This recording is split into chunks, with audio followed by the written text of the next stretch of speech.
Bien, bonsoir, bonsoir à tous. C'est impressionnant. Donc, merci d'avoir fait le déplacement. En plus, c'est vrai que on s'était dit que ce soir il se passait beaucoup de choses dans Nouméa et que voilà, il allait falloir faire des choix. Et donc, on est ravis que vous ayez choisi le musée maritime. Désolée pour ceux qui sont les moins bien placés, mais je fais confiance aux deux conférencières qui sont à ma droite et qui vont, qui vont vous permettre de rester concentrés, voilà, pendant toute cette conférence sur les dugongs. Je vais leur passer le micro là dans quelques instants. Je voulais juste vous dire qu'on a un cycle de conférences régulier, et donc n'hésitez pas, si vous souhaitez avoir des informations, vous laissez vos coordonnées à l'accueil et puis on vous envoie les informations régulièrement.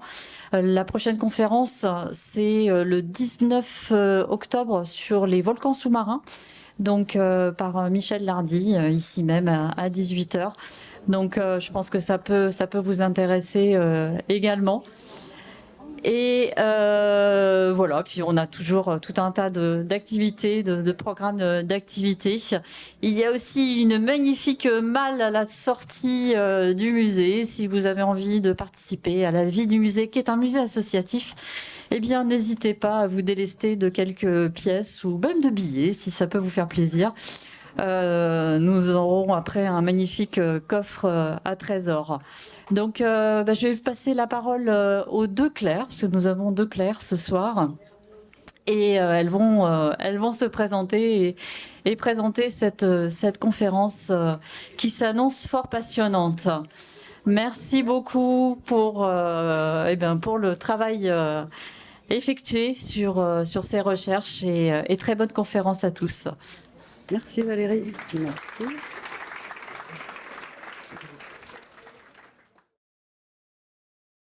Eh bien, bonsoir à tous et bienvenue au Musée Maritime que nous remercions pour nous accueillir ce soir pour présenter nos travaux sur les dugongs de Nouvelle-Calédonie. Donc, je m'appelle Claire Garrigue et je suis chargée de recherche à l'IRD, spécialiste des mammifères marins, cétacés et siréniens et expert UICN pour ces deux groupes. Et ma collègue, Claire Bonneville, est ingénieure d'études en génétique à l'IRD, spécialisée en génétique des populations. Donc la conférence qu'on va vous présenter ce soir, elle n'est pas le fait que de nous deux, mais en fait c'est un ensemble de travaux qu'on a conduits avec nos collègues de l'IRD, du plan d'action Dugong, du WWF, d'Opération Cétacés et également d'universités australiennes, de James Cook à Townsville et de Murdoch à Perth. Alors tout d'abord, quelques mots sur le dugong pour débuter. Alors le dugong, plus communément connu ici sous le nom de vache marine, eh bien c'est un mammifère marin. Ça veut dire qu'il respire de l'air, donc il a des poumons, donc il est obligé de remonter en surface pour respirer régulièrement. Il a des apnées relativement courtes, de disons 8-10 minutes. Et puis il appartient à l'ordre des siréniens, et non pas des cétacés comme les dugongs, comme les baleines et les dauphins. Et d'ailleurs, il est beaucoup plus proche des éléphants, comme on le verra, que des dugongs, que des dauphins. Ah ben dis donc, décidément, ça va pas. C'est le seul représentant vivant de la famille des dugonguidés, et ça, on y reviendra tout à l'heure. Et quelques cousins appartenant à une autre famille, ce sont les trois espèces de lamantins, le lamantin d'Afrique, le lamantin d'Amazonie et le lamantin des Caraïbes. Alors, ces cousins, eh bien, ils ont quand même pas mal de différences. Comme ça, je vais les parler. Okay. Différences morphologiques. Tout d'abord dans la forme du crâne, et puis dans l'importance du disque labial. Chez les dugongs, ce disque labial, qu'on va voir en action tout à l'heure, est beaucoup plus important que chez le lamantin. La forme de la nageoire caudale est aussi différente. Vous voyez, le lamantin, il a une nageoire caudale arrondie, alors que le dugong, sa nageoire caudale, elle ressemble plus à une caudale de dauphin. Les nageoires pectorales, bon, elles sont relativement comparables, mais le lamantin, au bout de ses nageoires pectorales, il y a des angles. Et enfin, le lamantin est beaucoup plus imposant que le dugong. Il a un poids bien supérieur, parce qu'il atteint 500 kg, alors que notre dugong va être plus léger. Les habitats, eh bien, ils sont pas tout à fait semblable, parce que le lamantin va vivre dans les eaux douces et les eaux salées, alors que le dugong est totalement inféodé au milieu marin. Quelques caractéristiques physiques sur le dugong. Donc on a, vous voyez, cette nageoire caudale avec cette échancrure au milieu, ses pectorales. Ici, on voit son dos et puis le milieu où il vit. Et enfin, les deux petits points ici, ce sont des clapets qui servent à fermer ses narines lorsqu'il va plonger. On voit de chaque côté des petits yeux. On remarque aussi ici des petits poils partout, parce que c'est un mammifère, et les mammifères, eh bien, on porte des poils. Sauf que vous imaginez que pour nager dans l'eau, avoir beaucoup de poils, c'est pas très pratique. Donc en fait, il y en a très peu. Le dugong, c'est une espèce longévive. Ça veut dire qu'il vit très longtemps et qu'il a une stratégie de vie basée sur le long terme. Donc, la maturité sexuelle de la femelle va intervenir entre 10 et 17 ans. Le temps de gestation sera de 13 à 15 mois et le jeune va rester avec sa mère entre 15 et 18 mois. Il va bien sûr être allaité au départ, puisque c'est un mammifère, mais il commencera aussi à s'alimenter comme sa maman. Et pour toutes ces raisons, eh bien, une femelle dugong, au cours de sa vie, elle aura pas plus que 5 à 6 petits et un seul petit par portée. Sauf que comme c'est un mammifère, encore une fois, il est possible d'avoir 2 petits. C'est très rare parce que l'investissement de la mère, il est très long. Donc, en général, il vaut mieux s'occuper bien d'un petit que d'en voir 2 mourir. Et c'est très rare, mais vous voyez cette... Oh, mince, pardon, on revient en arrière. Sur cette photo ici de lamantin, on voit la queue arrondie. Eh bien, on remarque que cette femelle a eu 2 petits lamantins. Et ça, c'est vraiment assez exceptionnel. Donc, au niveau de son squelette, le squelette du dugong, il est lourd et il est dense, contrairement à un squelette de cétacé qui, lui, contient beaucoup d'huile et est beaucoup plus léger. Alors que le dugong, il va se poser au fond de l'eau. L'ouverture de sa bouche, elle est située vers le bas, comme vous pouvez le voir. Ce qui fait que cet animal va être obligé de se nourrir sur le fond de l'océan, contrairement au lamantin qui, lui, peut se nourrir dans la colonne d'eau. On voit sinon son squelette avec des vertèbres comme nous, des côtes, des membres antérieurs qui ressemblent à nos bras et à nos mains, et par contre, on voit que les membres postérieurs ont disparu. Le dugong possède quelques molaires qui vont s'user très rapidement, et surtout, il a 2 défenses. Je vous ai dit tout à l'heure qu'il était plus proche des éléphants que des dauphins. En effet, les ancêtres du dugong sont communs avec ceux des éléphants. Donc on appelle ça des défenses, et ces dents, elles vont pousser tout au long de leur vie, et on va pouvoir les utiliser pour savoir l'âge du dugong. Elles sont utilisées notamment pour l'accouplement, dans les affrontements entre les mâles, et puis dans l'accouplement entre les mâles et les femelles. Le dugong, il est herbivore, principalement herbivore, et il va consommer des phanérogames marines. Alors qu'est-ce que les phanérogames marines ? Eh bien, ce sont des plantes à fleurs qui vivent sous l'eau et qui forment ces gros herbiers de phanérogames qu'on voit un peu partout dans le lagon. Alors des plantes, pourquoi ? Parce qu'il y a des racines, il y a des tiges et il y a des feuilles et des fleurs. Or, chez les algues, il n'y a rien de tout ça. Donc cette alimentation, elle n'est pas vraiment très énergétique. Donc en fait, il va falloir qu'il en mange beaucoup. Ces herbiers, il faut savoir qu'ils fournissent d'importantes contributions et ils jouent un rôle au niveau du changement climatique parce que ce sont des puits de carbone, ils vont concentrer le carbone. Mais ce qu'il faut savoir, c'est qu'actuellement, partout dans le monde, les herbiers sont en disparition et on observe une diminution d'environ 7% par an, ce qui est relativement alarmant. Donc notre dugong, pour s'alimenter, il va passer beaucoup de temps. Pourquoi ? Parce qu'il va devoir manger quelque chose comme 7 à 10% de son poids par jour.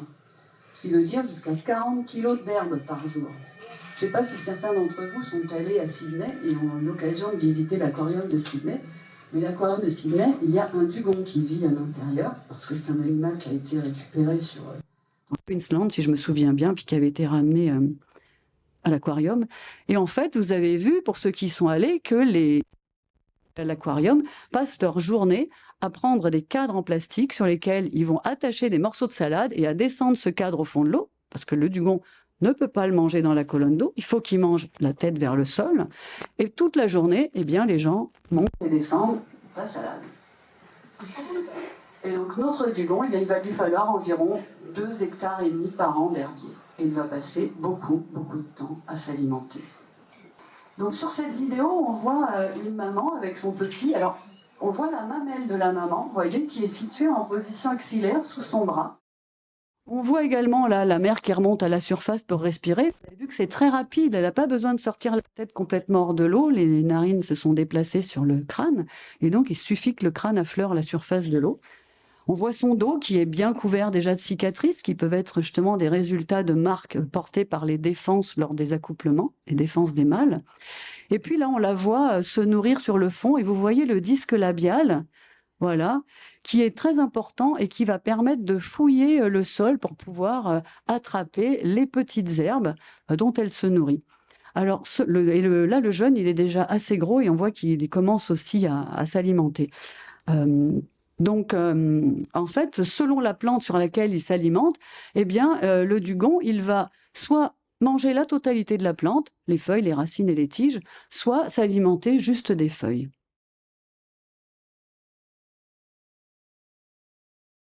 Donc malheureusement, il y a beaucoup de menaces qui pèsent sur cette espèce plutôt sympathique. Donc il existe 4 grandes menaces principales. La première, c'est le braconnage qui malheureusement existe et perdure aujourd'hui dans de nombreuses régions mondiales.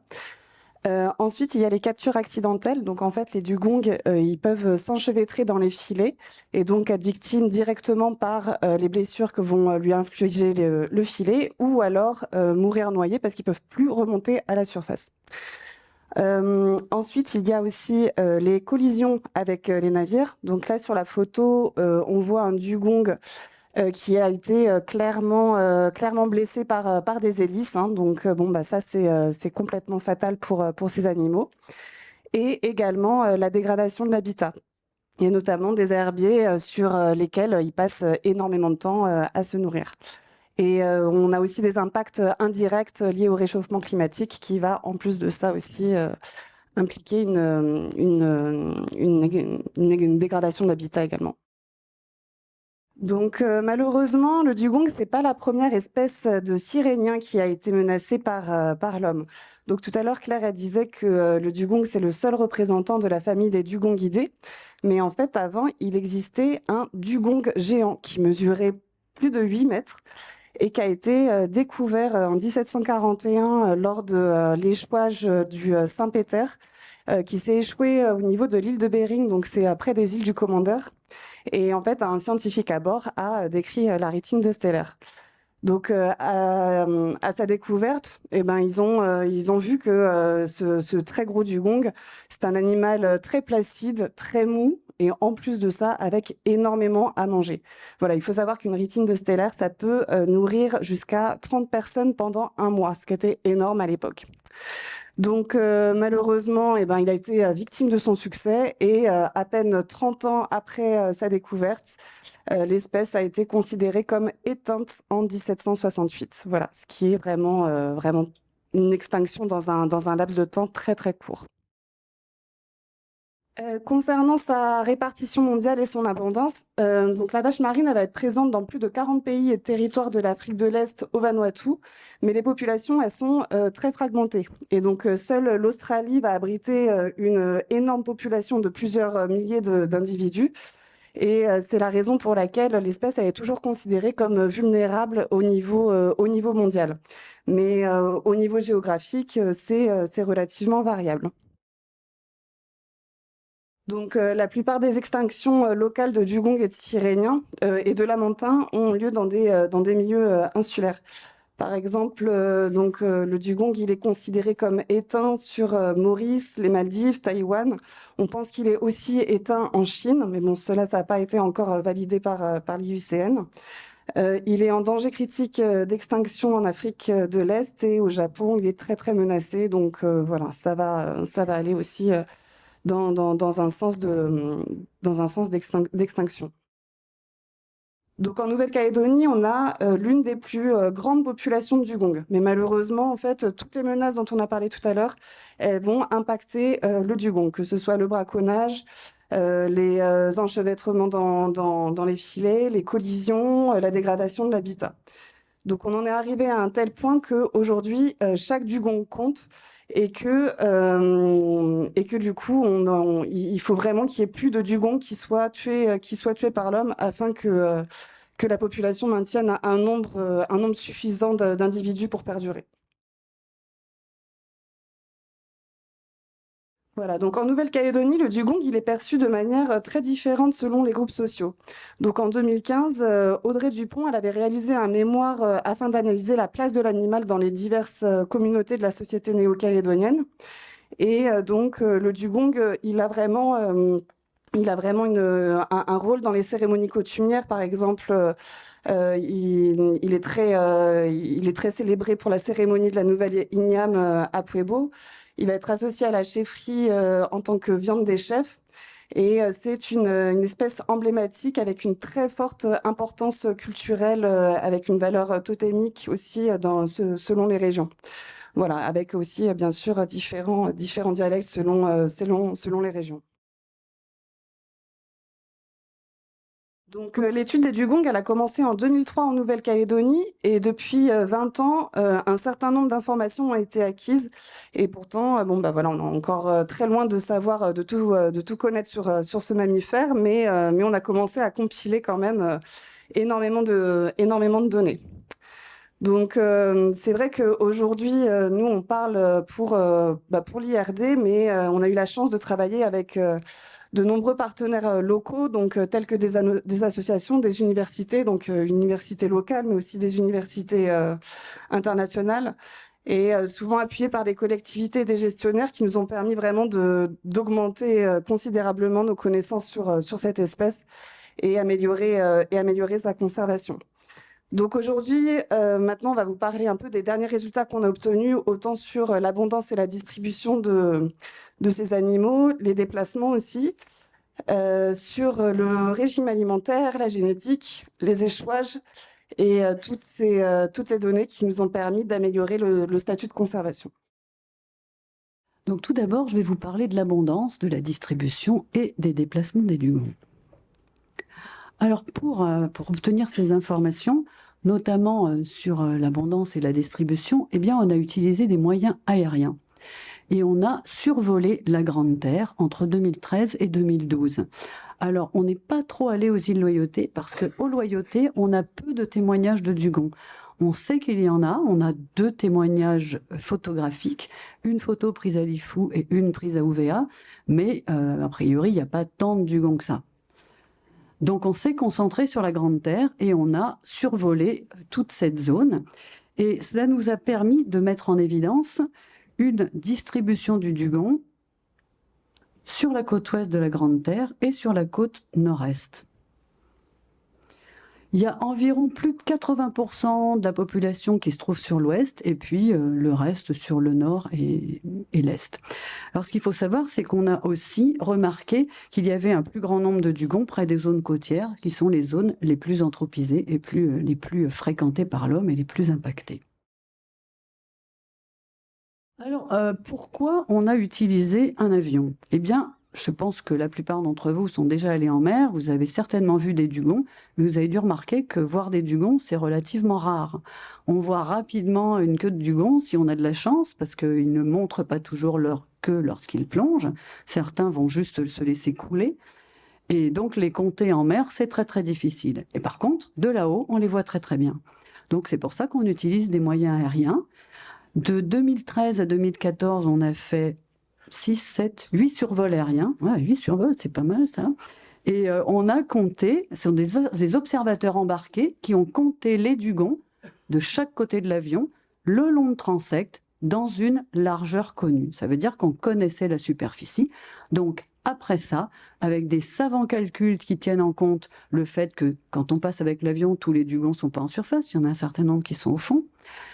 Il y a aussi le fait qu'en fonction de la profondeur, on va en voir plus ou moins, la turbidité de l'eau, le vent, hein, parce que s'il y a beaucoup de vent aussi, c'est plus difficile à voir. Bref, de tout un tas de paramètres, eh bien, des modèles mathématiques nous permettent d'estimer le nombre de dugongs présents. Et on peut voir que quand on a commencé nos études, on était super content parce qu'on avait une population d'environ 2000 dugongs. C'était vraiment super. On s'est dit, chouette, voilà, il va y avoir plein de travaux à faire sur ces espèces. Et en fait, eh bien, les survols suivants ont montré des populations beaucoup plus faibles. Et on estime maintenant à quelques centaines de dugongs, voire environ, on va dire, 500 dugongs présents sur le territoire. Le dernier survol aérien qui a été réalisé en 2018 l'a été non pas avec des observateurs qui comptaient les dugongs, mais avec un appareil photo qui prenait des photos et après, l'intelligence artificielle est arrivée. Et donc, les modèles ont été calculés comme ça. Donc, pour nous, il est difficile de savoir si les valeurs, donc entre ce qui a été fait jusque-là et celle-ci, sont vraiment comparables. Mais sinon, le reste a été fait avec les mêmes techniques. Alors ensuite, on s'est dit qu'on voulait connaître les déplacements des dugongs, parce que pour savoir quels sont les milieux qu'ils utilisent, on va savoir les milieux à protéger. Donc pour ça, on a équipé de balises satellites et GPS 16 dugongs, entre 2011, 2013 et 2019. Donc là, ce qu'on voit ici, c'est un dugon qui est attrapé, parce que pour équiper un dugon d'une balise, il faut l'attraper. Donc vous imaginez que pour attraper une bestiole qui fait 2,50 m et 400 kg ou 300 kg, eh ben, c'est pas vraiment très très facile. Donc en fait, l'animal est suivi avec un jet ski, de manière à ce que quand on voit qu'il commence à être fatigué, il y a un petit gars costaud qui va sauter à l'eau et accrocher autour de la queue du dugon un bout avec une bouée. La bouée flotte en surface, on suit le dugon, et ensuite, petit à petit, on ramène la bouée vers le bateau et on installe bien confortablement notre dugon dans un petit transat. Ensuite, on va le mesurer, on va prélever un petit morceau de peau et on va l'équiper de cette balise GPS satellite qu'on ne voit pas parce qu'elle est derrière. Et là, c'est un autre type de balise qui nous donnait les mouvements sous l'eau dans les 3 dimensions. Et le temps de capture du dugon est en général inférieur à 10 minutes.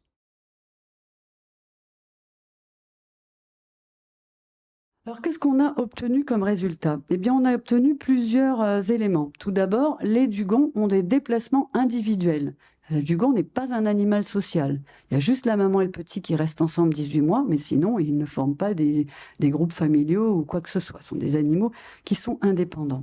Donc, chacun a son comportement. Certains vont rester dans une baie pendant toute la durée que la ligne a fonctionné. Et puis d'autres ont parcouru de grandes distances, puisqu'on a vu certains dugons qui allaient jusqu'à plus de 70 km du lieu de capture, qui est une distance à laquelle on ne s'attendait pas. Ce qu'il faut savoir, c'est qu'en Australie, on sait que des dugons peuvent faire de beaucoup plus grandes distances. Mais ici, on est sur une île beaucoup plus petite. Ensuite, on a pu, grâce à ces déplacements, prédire l'utilisation de l'habitat. Quels sont les habitats les plus aptes à recevoir des dugons et les plus favorables à cette espèce? Et ainsi, on a pu montrer qu'il y avait des adaptations locales. Là, on a un petit peu classifié la côte ouest en fonction de caractéristiques physiques qui sont la largeur du lagon, sa profondeur, son ouverture sur le large. Et on a pu voir que selon ces zones, eh bien, le dugon va s'adapter différemment. Par exemple, jusqu'à maintenant, on faisait que des manips en avion, donc du comptage, donc on voyait ce qui se passait dans la journée. Mais la nuit, on ne survole pas en avion. Donc, on n'avait aucune idée de ce qui se passait la nuit. Et ce qu'on s'est rendu compte avec les balises, c'est que la nuit, eh bien, les dugons vont se rapprocher des zones peu profondes, à marée haute, pour pouvoir probablement s'alimenter. Alors que dans la journée, eh bien, ils vont plutôt s'éloigner et probablement essayer d'éviter les bateaux, parce que ce comportement a surtout été noté dans le lagon sud-ouest, donc la zone de Nouméa, la zone la plus anthropisée. On a également découvert que les dugons, qui sont une espèce lagonaire qui vit dans le lagon, eh bien, pouvaient aussi utiliser l'extérieur du récif barrière. Vous voyez, très proche de la vague du récif barrière. Alors, pour 2 raisons. Tout d'abord, pour se déplacer d'une baie à une autre, parce que dans certaines zones du lagon ouest, le lagon est fortement couvert par du récif réticulé, donc les fonds sont pas trop profonds, il y a plein de récifs, il faut tourner autour pour se déplacer, et une fois d'avion, on a vu un dugon poursuivi par une dizaine de requins. Donc probablement pour lui, c'est plus facile de sortir, de prendre l'extérieur et de rentrer à la baie suivante. Tout ça, c'est une hypothèse, on ne lui a pas demandé, vous en doutez. Et on a également observé des rassemblements de dugons à l'extérieur du récif barrière, comme on a vu tout à l'heure. Ces animaux, donc encore une fois, n'ont pas vraiment comportement social. Hein. Vous voyez des mamans petits, mais ils n'ont aucune interaction entre eux. Et on pense qu'ils sont là plus pour une question de température de l'eau, parce que ces rassemblements sont plutôt observés l'hiver. Et dans l'hiver, les eaux du large sont plus chaudes que les eaux de l'intérieur du lagon. Et le dugon a une température minimale de 18-19 degrés.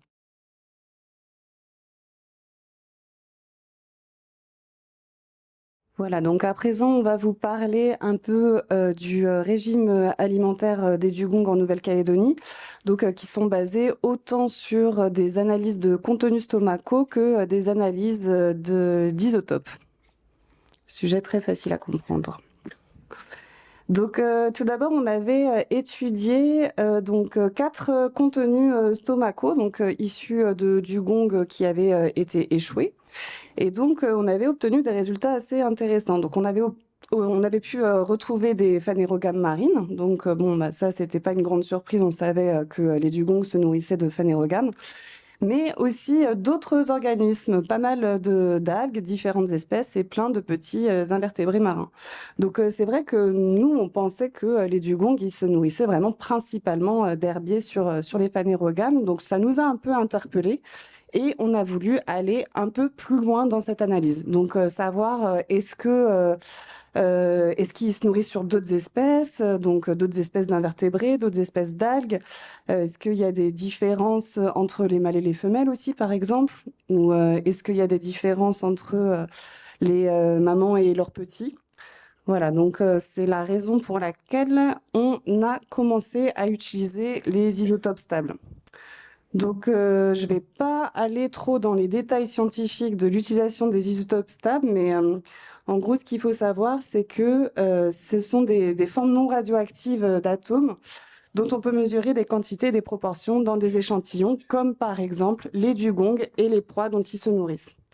Donc, on a utilisé le carbone 13, qui va être un marqueur de la production primaire, et l'azote 15, qui est utilisé comme un témoin du niveau trophique. Et donc, à partir de ces rapports, ça va nous donner un peu une empreinte qui va être spécifique à chaque espèce. Et on a pu, du coup, créer un peu des niches trophiques selon les groupes d'individus. Donc, par exemple, on peut avoir un groupe d'individus qui peut présenter une petite niche. Donc, ça veut dire qu'il va être très spécialisé sur une alimentation particulière et qui vont avoir tendance à se nourrir un peu de la même chose. On peut aussi avoir des groupes d'individus qui vont avoir des très grandes niches isotopiques. Donc ça, c'est plus des individus qui sont généralistes, qui vont se nourrir de différentes espèces de phanérogames ou d'algues ou d'autres petits invertébrés. Ensuite, quand on veut comparer des groupes d'individus, soit ces groupes d'individus, ils peuvent avoir des niches séparées, donc c'est-à-dire que ces groupes-là, ils vont se nourrir de choses complètement différentes, ou alors avoir des niches superposées. Donc là, il y a un partage de ressources. Ces groupes d'individus vont manger un peu la même chose. Alors, qu'est-ce qu'on a trouvé? Eh bien, ici, on a une représentation en pointillé bleu de la niche trophique des femelles.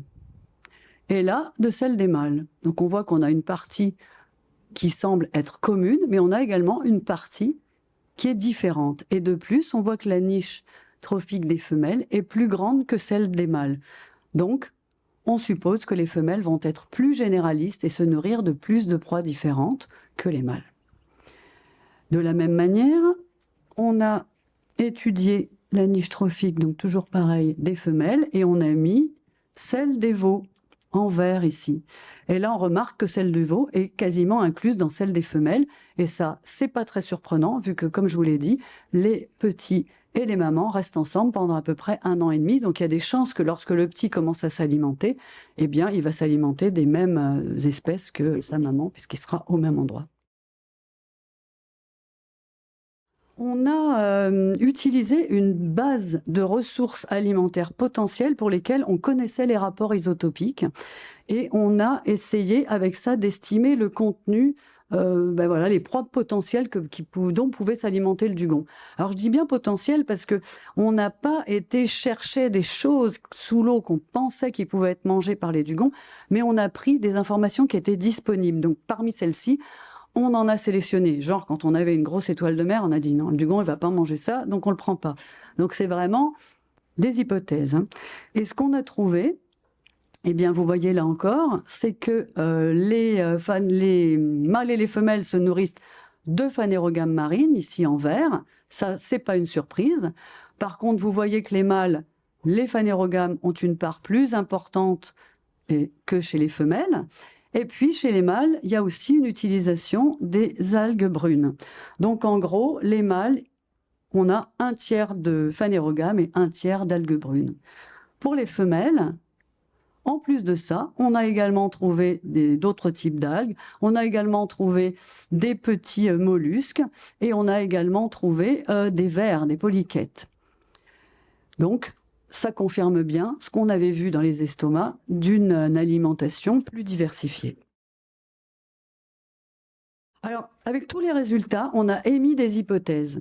On a émis l'hypothèse suivante. On s'est dit, peut-être que les femelles, elles vont moins se déplacer afin de conserver leur énergie pour s'occuper de leurs petits. Et de ce fait, vu qu'elles se déplacent moins, eh bien, elles vont devoir s'alimenter dans une zone plus restreinte et manger ce qu'elles trouvent. Donc, des phanérogames, certes, mais aussi autre chose. Alors que les mâles, qui sont libres comme l'air, eh bien, eux, et qui ont un régime alimentaire plus spécialisé, eux, ils peuvent faire de plus grandes distances pour pouvoir rechercher la nourriture qui les intéresse. Alors, tout ça, c'est des hypothèses qu'on a émises assez récemment. On a également travaillé sur les dents. Donc, je vous ai dit tout à l'heure que les défenses, on pouvait les couper en deux. Il y a des stries, comme chez un arbre, on compte les stries et on va obtenir l'âge du dugong. Pour la petite histoire, ici, pour l'instant, on n'a pu âger que 9 dugons, et sur les 9, le plus vieux avait 37 ans. Les dugons, faut vraiment les voir comme des gens, hein. Ils ont 70 ans, ils ont une reproduction tardive, ils ont peu de petits, ils sont comme nous, hein. Et donc, en fait, sur ces stries, les stries des dents, eh bien, on a pris chaque strie, donc qui correspond à des tranches d'âge, et on a mesuré l'isotope stable, la valeur, le rapport carbone 13 azore 15, sur ces couches de dents, hein. Et ce qu'on s'est rendu compte, c'est qu'à partir aux alentours de 10 ans, eh bien, il y a un changement dans la signature isotopique qui pourrait s'expliquer par une émancipation territoriale à la maturité sexuelle du dugong. Encore une hypothèse qu'il faudra vérifier parce que pour l'instant, on a peu de données, on n'a pas pu faire ça sur beaucoup de dents, mais on espère bien continuer parce que, hélas, quand des dugons s'échouent, et ça arrive encore régulièrement, on arrive à récupérer des dents et on aura plus d'informations dans le futur. Ça, c'est pour tout. Donc à présent, on va vous parler des résultats de génétique qu'on a obtenus sur la population de dugongs néo-calédoniens.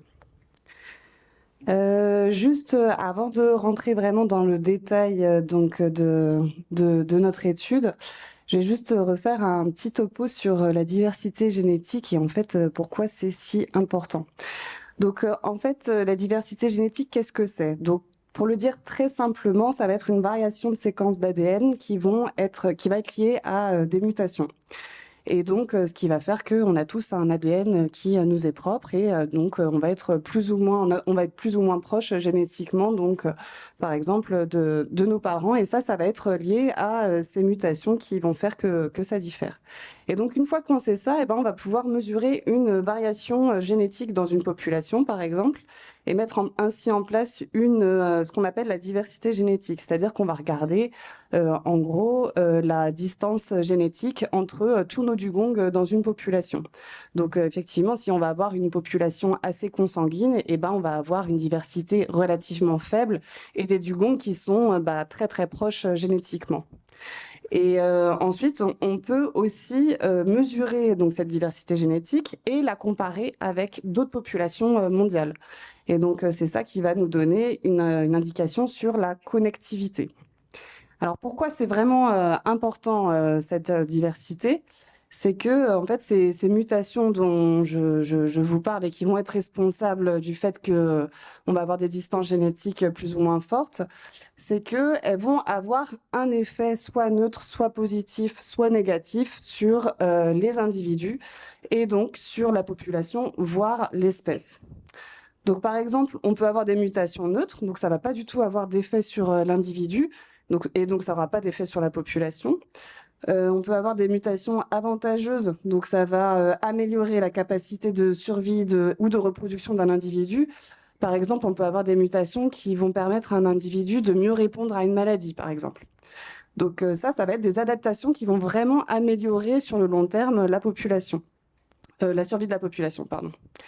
Et on peut aussi avoir des mutations délétères, donc malheureusement ça existe, et donc là il va y avoir vraiment un effet néfaste sur la santé de l'individu. Par exemple, l'individu ne va pas pouvoir répondre à une certaine maladie, et donc c'est ça qui va augmenter le risque d'extinction.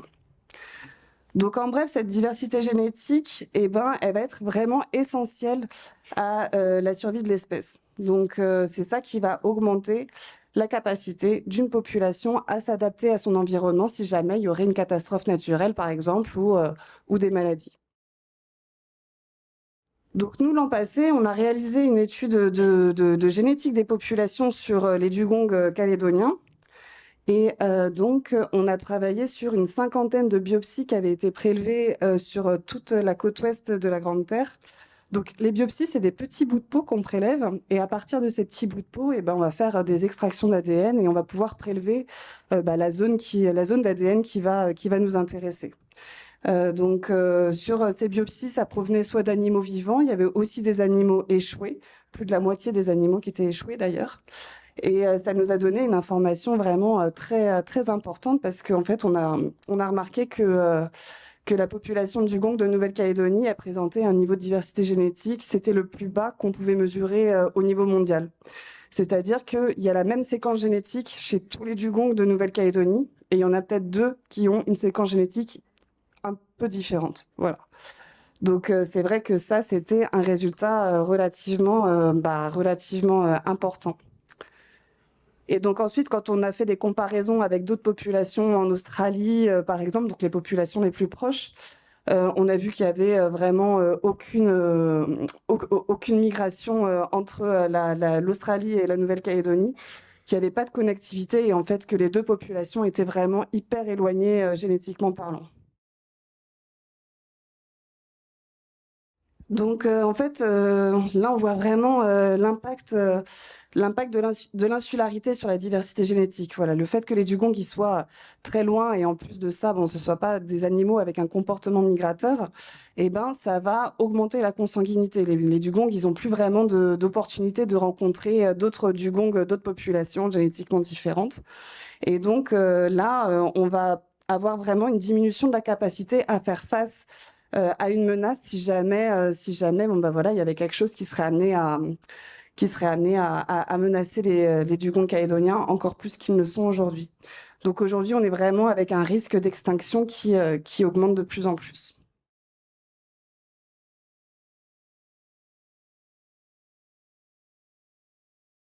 Donc, on a vu l'intérêt de ces petits morceaux de peau qu'on collecte sur des échouages ou dans d'autres cas, aussi bien pour avoir des informations sur l'alimentation que sur la génétique. Et maintenant, je vais vous parler un petit peu justement des échouages, puisque récemment, on a fait une synthèse de 30 ans de données d'échouages. On recense les échouages depuis 1991. Alors, on a des informations sur ce qui s'est passé avant, mais elles sont anecdotiques, elles étaient prises dans les journaux. Et depuis 1991, on a pu recenser 183 événements d'échouage qui correspondent à 20 espèces de mammifères marins, sachant qu'il y en a 30 identifiés en Calédonie. Quand on parle d'événements d'échouage, c'est parce qu'un événement d'échouage, ça peut être un animal ou 50 animaux. Et sur ces 183 événements d'échouage, plus du tiers concernaient des dugongs. Donc en gros, le dugong, c'est l'espèce qui s'échoue le plus fréquemment en Nouvelle-Calédonie. On a eu 60 événements d'échouage qui correspondent à 61 individus, parce qu'en fait, la plupart étaient solitaires, à l'exception de l'échouage d'une maman petit. Pardon. Ce qu'on remarque, c'est qu'il y a une augmentation des échouages depuis 1991. Alors au début, on avait certainement raté des échouages.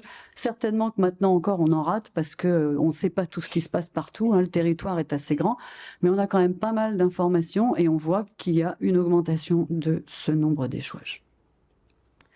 Malheureusement. Alors, où ont lieu ces échouages? Eh bien, de manière pas surprenante, sur la côte ouest et un petit peu au nord et à l'est, puisque ça correspond totalement à ce qu'on a vu sur la distribution des dugons. On a 2 hotspots d'échouage qui sont Wano et Nouméa. Alors, on essaye d'identifier la cause des échouages parce que ça va nous donner une information sur, par exemple, les mesures à mettre en place pour protéger ces animaux. Mais c'est très difficile de savoir à quoi est dû un échouage parce que, d'abord, la carcasse, elle peut être en très mauvais état. On peut ne pas y avoir accès si on nous a juste dit, on nous a envoyé une photo, mais on n'a rien vu de plus. Et puis, moi, je suis pas véto, hein, donc je peux pas vraiment savoir souvent de quoi est mort un animal, sauf si il a franchement un coup d'hélice ou quelque chose de très évident. D'où l'importance d'avoir des vétérinaires qui peuvent nous donner la main pour essayer de comprendre pourquoi sont morts les dugons. Donc sur 61 carcasses, on a pu identifier la cause d'échouage sur 26. Et dans au minimum 28% des cas étaient dus à des causes anthropiques, notamment le braconnage. On a parlé du braconnage. Alors, les pouvoirs publics, au début de nos études, ils ne nous croyaient pas quand on disait qu'il y avait encore du braconnage. Et puis, au fur et à mesure des études, ils se sont rendus compte que oui, en fait, il y en a encore. C'est pas spécialement, on va pas partir chasser un dugon, mais s'il y a un dugon qui passe, peut-être que, pourquoi pas, s'en faire un casse-croûte. Bref, donc du braconnage, des collisions avec les embarcations, des prises dans les filets de pêche. Et puis, à ceci s'ajoutent 7 cas de braconnage découverts à terre, donc qui ne font pas partie des échouages, parce que ça, c'est le genre de la viande qui a été trouvée dans des congélateurs, par exemple. Dans les mortalités naturelles, ça représente à peu près 15% des cas. On a de la prédation, et puis on a aussi, par exemple, des mises bas qui se terminent mal ou des maladies. Voilà. Ce qu'il faut savoir, c'est que les individus jeunes et puis les femelles gestantes, eh bien, elles sont plus vulnérables aux échouages aussi.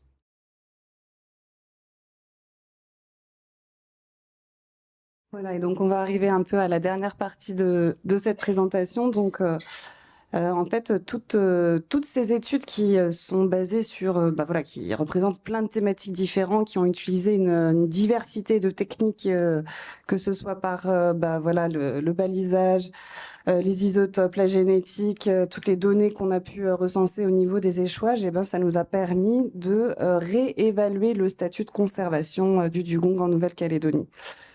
Donc, on avait vu en début de présentation que le dugong, il est classé comme vulnérable à l'échelle mondiale. Donc, qu'il y a certaines petites populations au niveau mondial qui, elles, sont classées comme éteintes. Donc nous, pardon, il y a encore 3 ans de ça, le dugong en Nouvelle-Calédonie, il était encore classé comme à l'échelle mondiale. Et donc, en fait, ces statuts, ils sont définis par l'UICN, qui est l'Union internationale pour la conservation de la nature. Donc, en fait, c'est une organisation intergouvernementale qui va être consacrée à la conservation de la nature et qui a créé en 1964 la liste rouge des espèces menacées, qui est à ce jour l'inventaire le plus complet pour l'état de conservation des espèces animales et végétales au niveau mondial.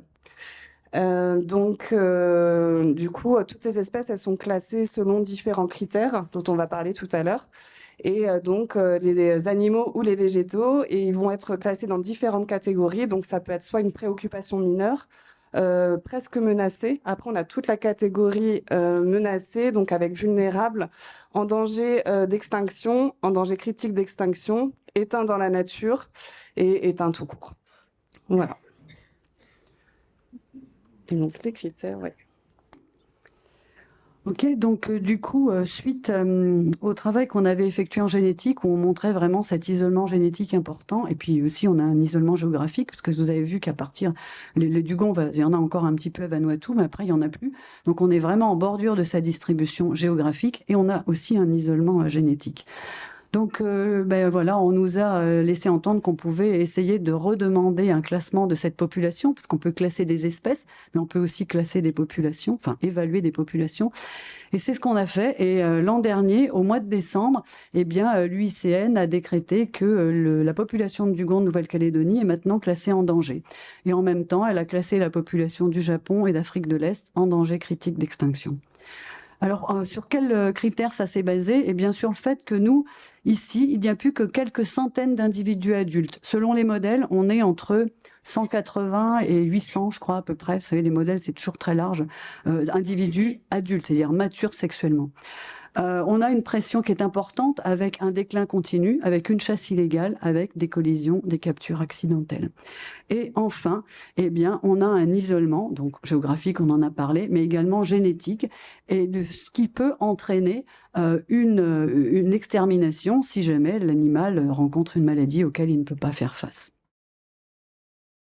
Donc, voilà où on en est. Et du coup, un petit peu ce qu'on souhaitait, mais c'est pas le fait qu'il soit classé en danger d'extinction, c'est pas une bonne nouvelle pour le dugong, loin de là. Mais pour nous, ça a été quelque chose d'important parce qu'on s'est dit peut-être que là, les pouvoirs publics, ils vont prendre la mesure du problème, quoi. Et c'est un peu ce qui s'est passé parce que du coup, cette année a été déclarée l'année du dugong. Je ne sais pas si vous le savez. C'est depuis mai 2023 jusqu'à mai 2024. Et donc, un certain nombre d'événements vont être organisés. Et là, on a commencé cette semaine, et puis ça continue ce week-end, par une formation aux conduites à tenir en cas d'échouage, mise en place par la province sud, mais à destination des vétérinaires. Par exemple, on a formé des vétérinaires, des gardes nature, des pompiers, des gendarmes. Et ce week-end, on va former des bénévoles des associations afin qu'ils sachent que faire s'il y a un échouage. Alors bien sûr un échouage de dugong, mais aussi on s'intéresse également aux échouages de tortues, de mammifères marins, de serpents et d'oiseaux. Et donc qu'est-ce qu'il faut absolument faire si vous voyez un animal, un dugong en tout cas, échoué ou en détresse, appelez le 16. Vous prenez votre téléphone et vous appelez le 16, et à ce moment-là, le 16 contactera les personnes pour pouvoir intervenir sur cet échouage. Voilà, écoutez, on va vous remercier pour votre attention et on remercie également tous nos collègues parce que toutes les études qu'on vous a présentées, c'est pas notre spécialité dans tous les domaines, mais voilà, c'est tous les travaux qu'on a menés avec tous les gens avec qui on travaille jusqu'à maintenant, depuis 20 ans sur cette population de dugong de Nouvelle-Calédonie. Et puis, si vous avez des questions, on essaiera d'y répondre. Merci beaucoup. Merci.